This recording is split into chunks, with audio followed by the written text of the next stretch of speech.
আগামী 4 থেকে 7 সেপ্টেম্বর পূর্বাঞ্চলীয় জাতীয় সিনিয়র ক্লাসিক্যাল পাওয়ার লিফটিং আসর অনুষ্ঠিত হবে ঝাড়খণ্ডের বোকারোতে। আসরকে সামনে রেখে রবিবার এনএসআরসিসি পাওয়ার লিফটিং হলে রাজ্য দলের নির্বাচনী শিবির অনুষ্ঠিত হয়। শিবিরে সারা রাজ্য থেকে বালক ও বালিকা বিভাগে 40 থেকে 50 জন অংশগ্রহণ করেন। এখান থেকে 9 জন বালক ও 9 জন বালিকাকে বাছাই করে জাতীয় আসরে পাঠানো হবে। সেপ্টেম্বরে 4 থেকে 7 তারিখ ঝাড়খণ্ডে ইস্ট ইন্ডিয়া হবে। ছেলে মেন অ্যান্ড উমেন সিনিয়র, এখানে 8টা গ্রুপ, ক্লাসিক অ্যান্ড ইকো।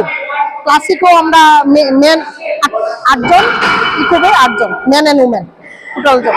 তার লেগে আজকে আমরা সিলেকশন ট্রায়াল রান হয়েছে, বিভিন্ন ডিস্ট্রিক্ট থেকে এখানে সবাই ছেলেমেয়েরা এসে এটা প্রস্তুতি চলছে। আমরা আশা রাখি যে আমরা এখানে পুরস্কারের পাবো। কতজন বাছাই করবে থাকবে? মোটামুটি টোটাল তো 32 জনের মতন। যদি ইকো ক্লাসিক হয় আমরা পুরোপুরি নেই,